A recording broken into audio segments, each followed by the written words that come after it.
अखण्डमण्डलाकारम्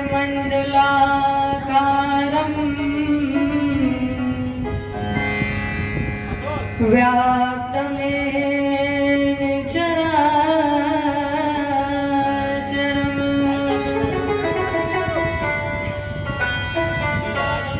तत्पदं दर्शितं मे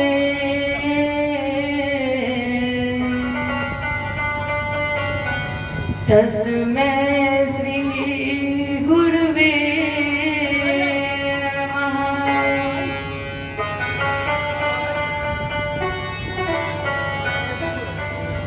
कृष्णाय वासुदेवाय हरे परमात्मने प्रणतक्लेशनाशाय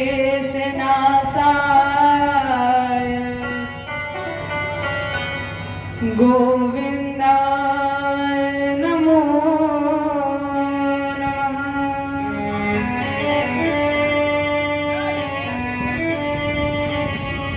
ब्रजे वसन्तं नवनीतचारम्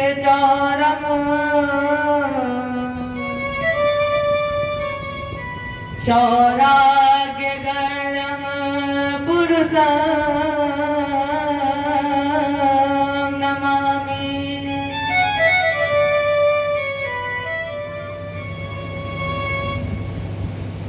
नारायणं नमस्कृत्य नरं चैव नरोत्तमम् देवीं सरस्वतीं व्यासं ततो जयमुदीरये।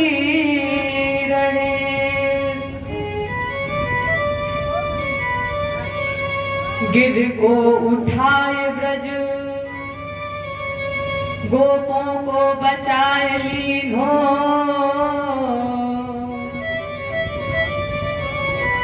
अग्नि से उबारे पांडु बालक मझारी के लाखों गज घंटा तले बालक विहंगम को लाखों ब्रदने में धर्म पांडु की नारी को गज की अरज सुन ग्राह से छुड़ायो सीत अब भारत में राखो प्रण भीष्म ब्रह्मचारी को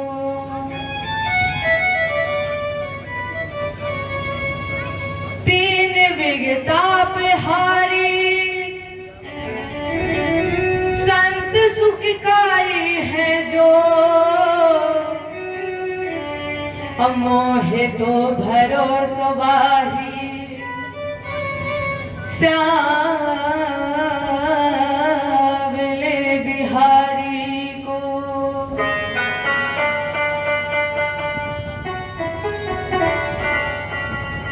हे पारथ के सारथी लाखों बार प्रणाम। आकर डोर संभारिए मन की छुट्टी लगा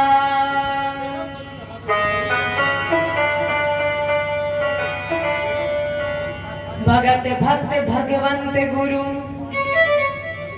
चतुर नाम बपे तिनके पग बंधन किए नासक विघ्न अनेक करहूं प्रणाम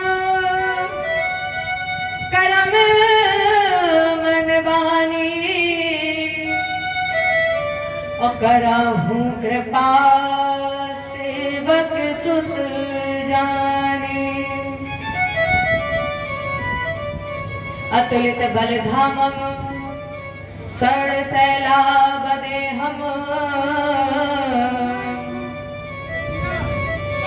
अगनुज बन कृशानम ज्ञानिनामग्रगण्यम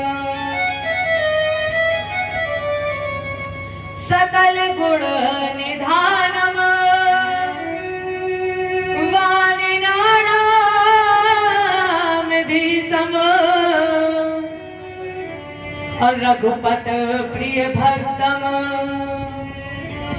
वात जातम नमामि। रघुपत प्रिय भक्तम वात जातम नमामि। रघुपत प्रिय भक्तम वात जातम नमामि। जय बोले कृष्ण भगवान की जय, रामचंद्र की जय, उमापति महादेव की, आदि शक्ति दुर्गे मैया की, भागवत भगवान की, बजरंगबली की जय। जय श्री राधे, जय जय श्री राधे।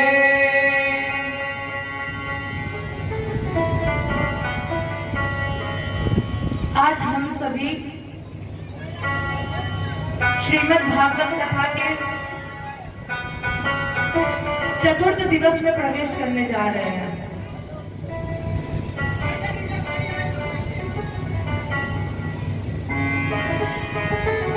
ठाकुर जी की कृपा है हम लोगों के ऊपर कि जो श्रीमद् भागवत की कथा देवताओं को दुर्लभ है, वो कथा हमें और आपको ठाकुर जी की कृपा से सुलभ है।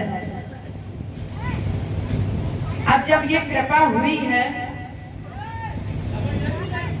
तो इनकी कृपा से भागिए मत, क्योंकि ये तन भाग्यवश मिला है, इसलिए इससे भागे नहीं। अपने मन और वाणी को क्षण प्रति क्षण पवित्र करते रहे। जब भी मौका मिले तब एक बार जरूर नाम गाएं ठाकुर जी का और उनसे कहें, हम तुम्हारे थे प्रभु जी, हम तुम्हारे हैं प्रभु। हे मनमोहन, हे ठाकुर जी, हम सदा आपके थे, आपके हैं और हमेशा आपके रहेंगे। हम तुम्हारे थे प्रभु जी, हम तुम्हारे हैं, हम तुम्हारे ही रहेंगे ओ मेरे प्रियतम। हम तुम्हारे हैं प्रभु जी, तुम हमारे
यही मेरी तमन्ना है। एक बार हृदय से लगा लो ओ मेरे प्रियतम, हम तुम्हारे कबूली, तुम हमारे हो, हम तुम्हारे ही रहेंगे ओ मेरे प्रियतम, तुम हमारे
लगा लो ओ मेरे प्रियतम।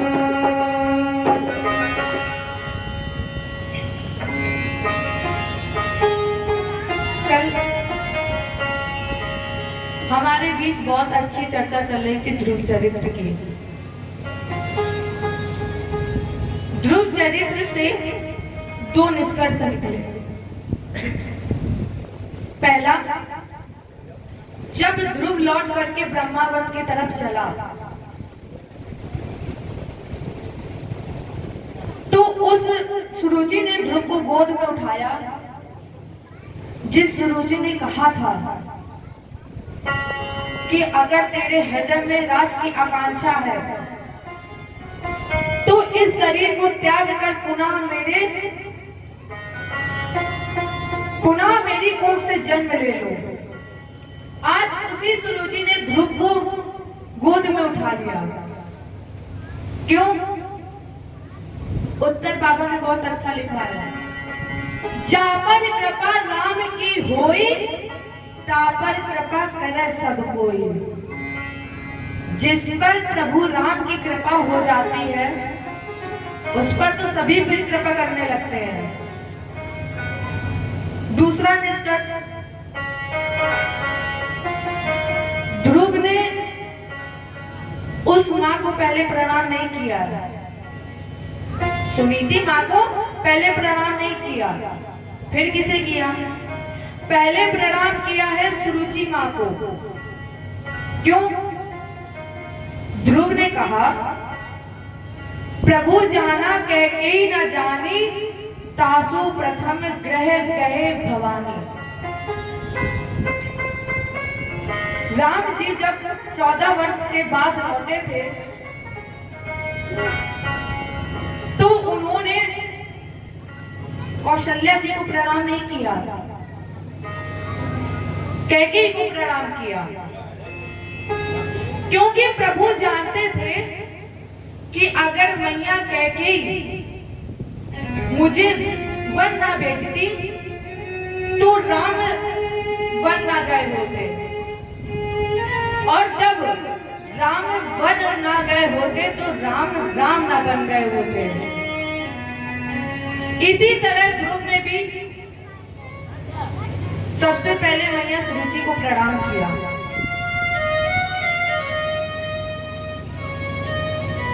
और कहा कि अगर सुरुचि जी मुझे धक्का मारकर ना निकालती तो क्या ध्रुव परमात्मा को प्राप्त कर पाते?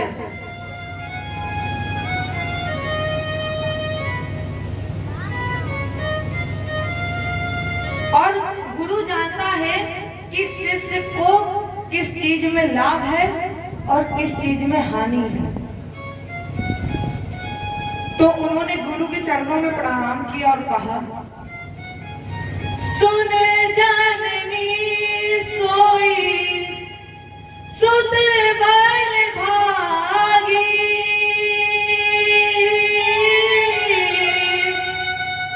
माँ जो भी तुमात चरण अनुरागी।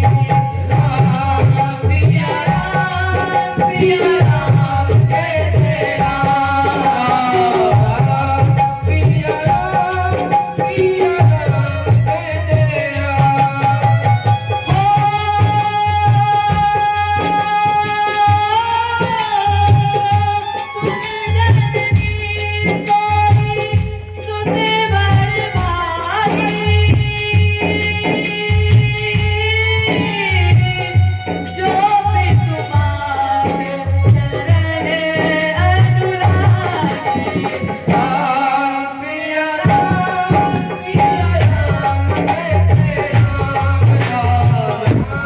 सिया राम सिया राम जय जय राम।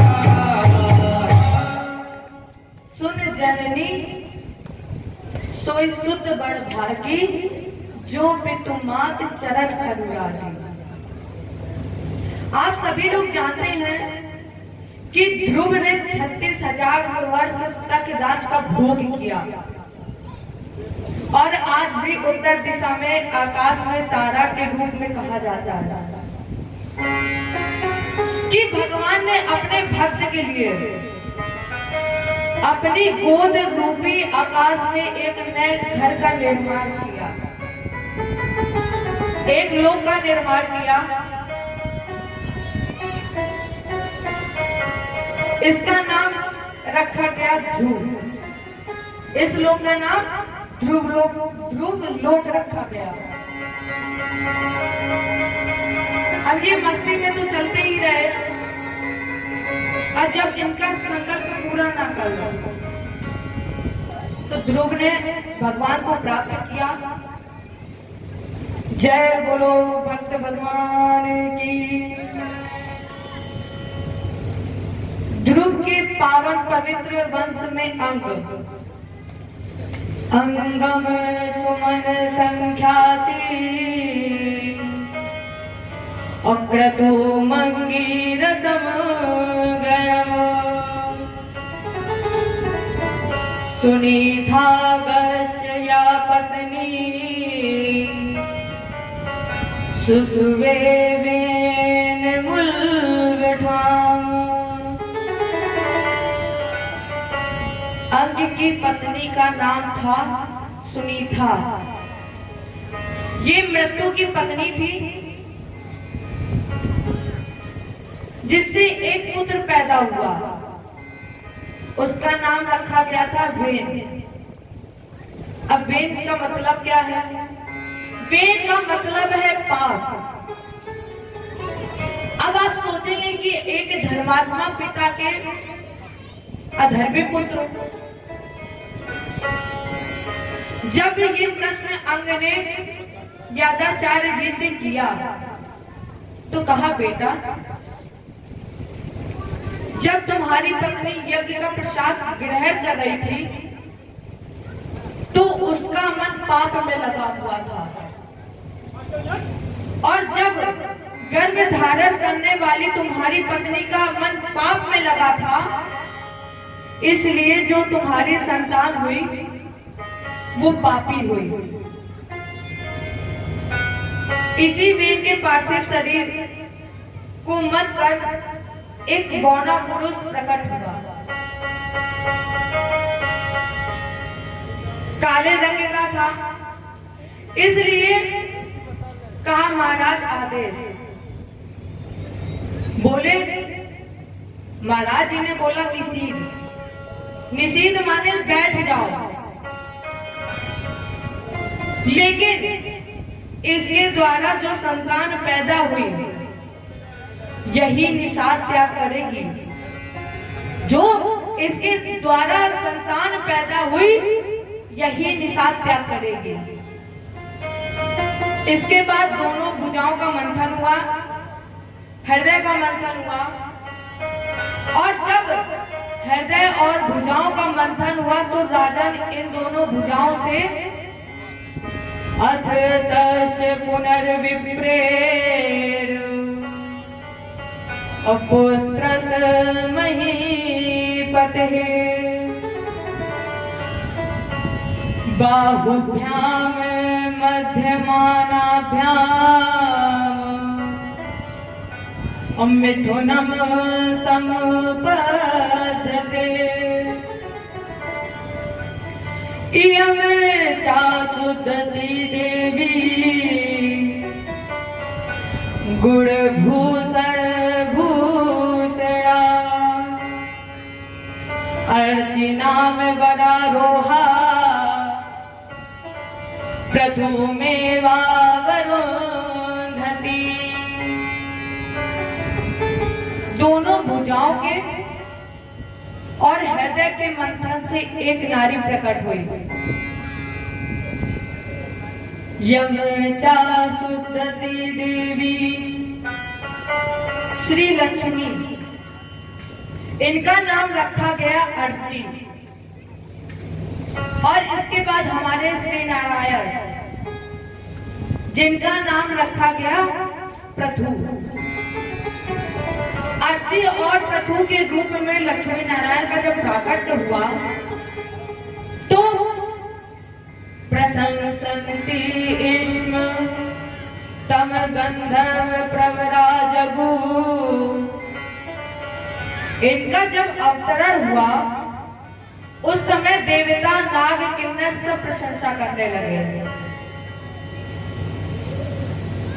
तो जब सब प्रशंसा करने लगे तो पृथ्वी जी ने कहा अभी तो मेरा प्राकट्य हुआ है, अभी तो केवल मेरा जन्म हुआ है और ये प्रशंसा अनर्गल प्रशंसा हो रही है, इसलिए मेरा गुणगान करना बंद करो। महात्माओं ने पृथु को राजा बना दिया। 24 अवतारों में एक अवतार है महाराजा पृथु का। 24 अवतार में एक अवतार महाराजा पृथु का, जिन्होंने जग कल्याणार्थ इस पृथ्वी का दोहन किया है। पृथु ने ही इस पृथ्वी को समतल किया है, बराबर किया है। पृथु ने 100 अश्वमेध यज्ञ की दीक्षा ली। ब्रह्मावरते मनोक्षेत्रे यत्र प्राची सरस्वती। सरस्वती जी के बनाए ब्रह्मावर्त बिठूर में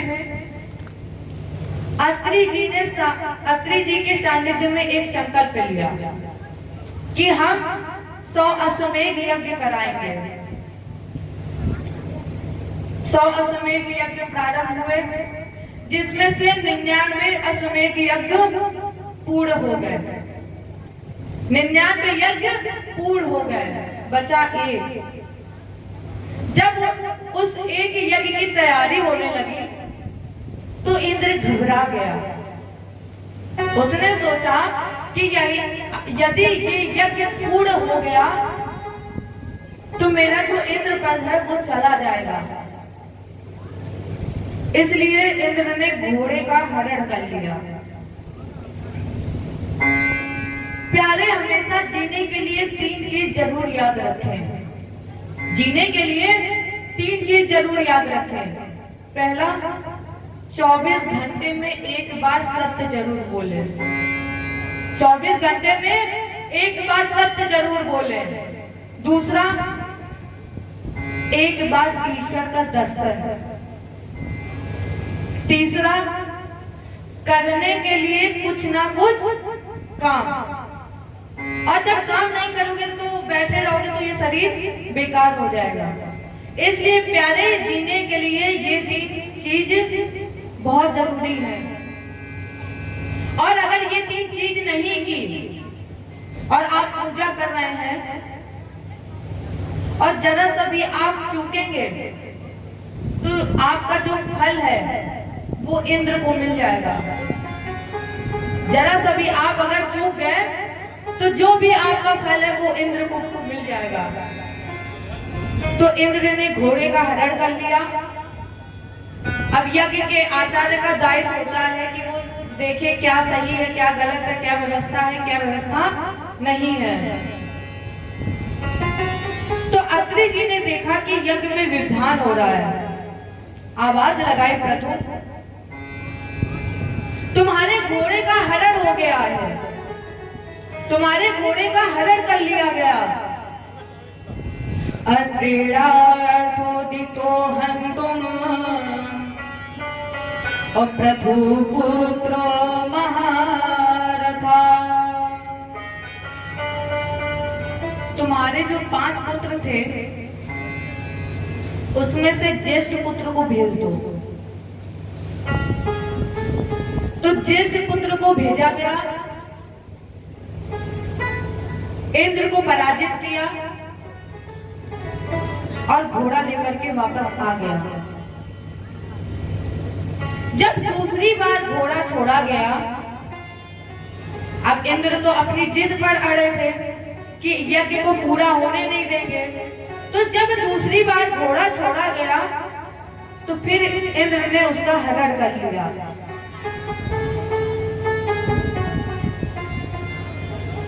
जही यज्ञ हनुतात गुरु जी ने शिष्य को आदेश दिया, प्रथु को आदेश दिया और बोले जही यज्ञ हनुतात महेंद्रम विबुधाधनम। यज्ञ में व्यवधान करने वाले का अगर वध कर दिया जाए तब भी आपको कोई दोष नहीं लगता है। जो यज्ञ में व्यवधान कर रहा हो उसका अगर वध कर दो तो प्यारे दोष नहीं लगता।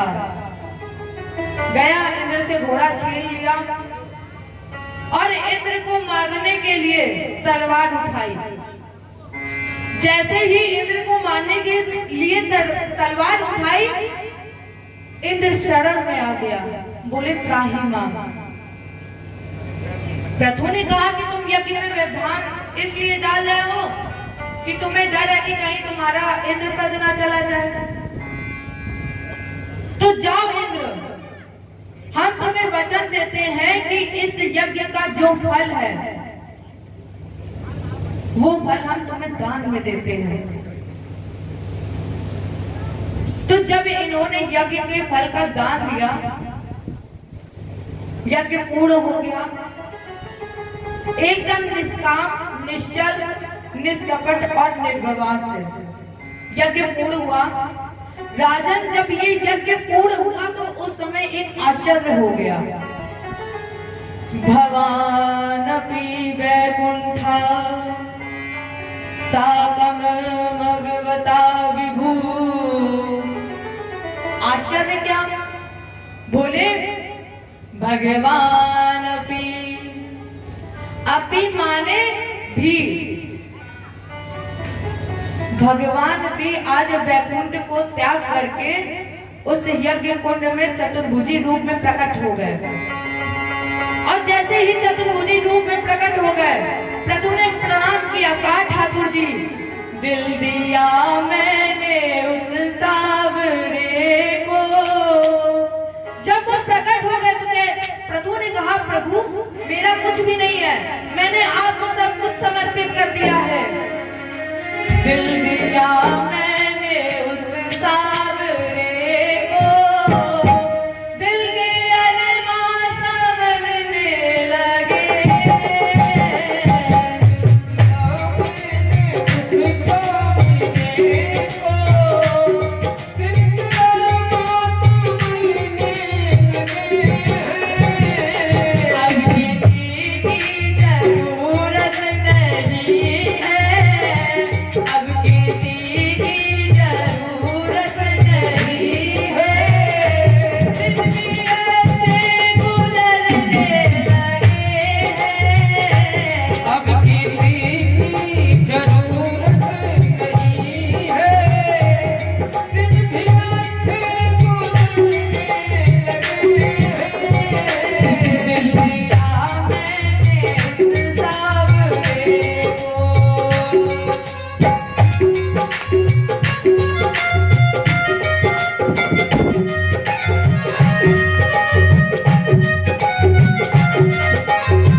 ठाकुर जी की मुस्कान कैसी है, एकदम बिल्कुल जालिम है।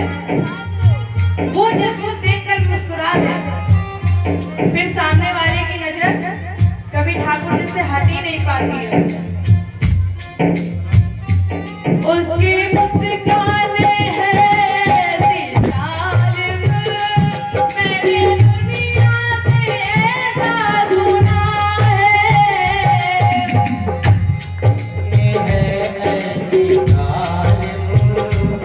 मैंने दुनिया से ऐसा सुना है।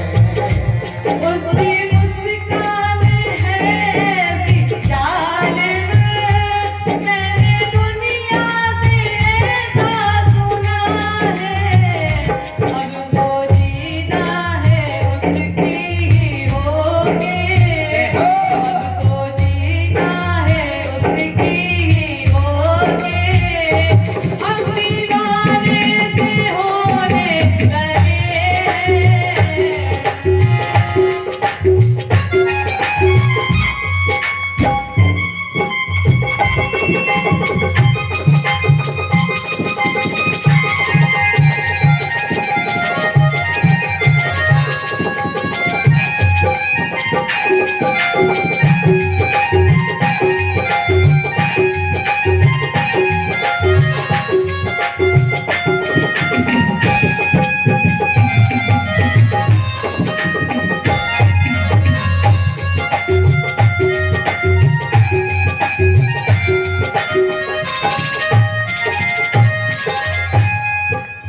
जब प्रभु को ठाकुर जी के दर्शन हो गए, चतुर्भुजी रूप में प्रकट हुए, तो कहा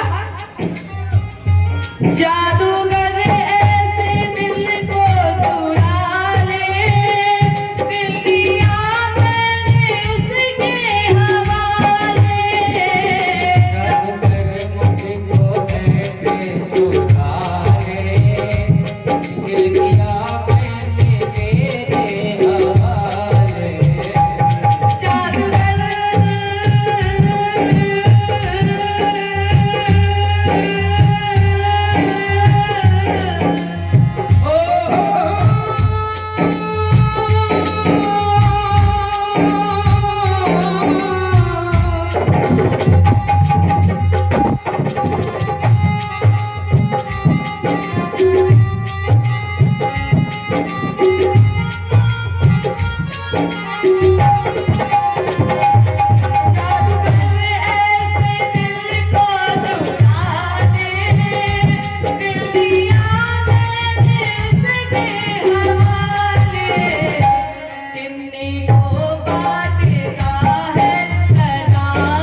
भगवान बोले प्रभु, हम तुम्हारे निष्काम फल से बहुत प्रसन्न हैं, वर मांग लो। प्रभु ने कहा प्रभु अब बाकी क्या रह गया है, और जिसे परमात्मा साक्षात दर्शन दे जाए, जिसको परमात्मा साक्षात दर्शन मिल जाए और फिर भी उससे मांगने की कामना हो, तो सबसे बड़ा दुर्भाग्य है ये। और जिसका नाम दया का सागर है, करुणा निधान है, वो खुद जगत का दाता है। करुणा निधान रहुआ जगत के दाता है, करुणा निधान रहुआ जगत के दाता है। और उस करुणा निधान का जब दर्शन हो जाए और इसके बाद भी साधक के हृदय में मांगने की कामना शेष रह जाए, तो वो सबसे बड़ा दुर्भाग्य है। अब फिर भी अगर आप कुछ दे रहे हैं तो प्रसाद में दीजिए मुझे। क्या? विध्वंस करना युद्ध में वरा। ठाकुर जी मुझे दीजिए 10,000 कान। अब ठाकुर जी ने जैसे ही ये सुना कि मुझे दीजिए 10,000 कान, तो उन्होंने सोचा पहले कि ये 10,000 कानों का करेगा क्या। तो ठाकुर जी ने पूछ दिया, अरे तुम इतने कानों का करोगे क्या? बोले, मैं इन कानों से सुनूंगा आपकी कथा। हम आप दोनों कानों से सुनकर थक जाते हैं। जब हम लोग कथा सुनते हैं, कई लोग बीच से उड़ के चले जाते हैं, ऐसा लगता है कि 2 कानों से कथा सुन सुन के थक गए। प्रभु ने मांगे 10,000 कान और कहा कि मैं इन 10,000 कानों से सुनूंगा कथा। तो भगवान ने कहा, ये जो 2 कान है इनसे सुनना। तो प्रभु ने कहा, 2 कानों से मुझे कथा सुनने में आनंद तो मिलता ही है, रस मिलता है। और लोग क्या कहते हैं कि हम थक गए कथा सुनकर।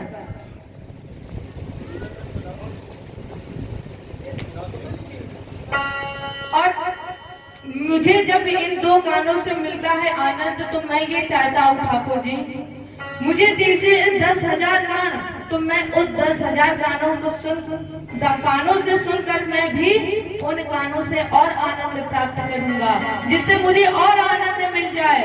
तो प्रभु ने मांगे 10,000 कान। प्रभु दे दो दुनिया का त्याग, प्रभु मुझे दे दीजिए चरणों में अनुराग। आप चाहे जितने भी तप कर लें, लेकिन जब तक अनुराग नहीं है, जब तक हृदय में प्रेम नहीं है प्रभु के प्रति, तब तक परमात्मा की प्राप्ति असंभव है। इसलिए ठाकुर जी मुझे दीजिए दुनिया का त्याग और 10,000 कान और आपके चरणों में अनुराग। इन्होंने फिर शरद कुमार जी से दीक्षा ली और ज्येष्ठ पुत्र को राजा बनाया। इनका जो शेष जीवन रहा, उन्होंने वो जीवन भगवान को समर्पित कर दिया।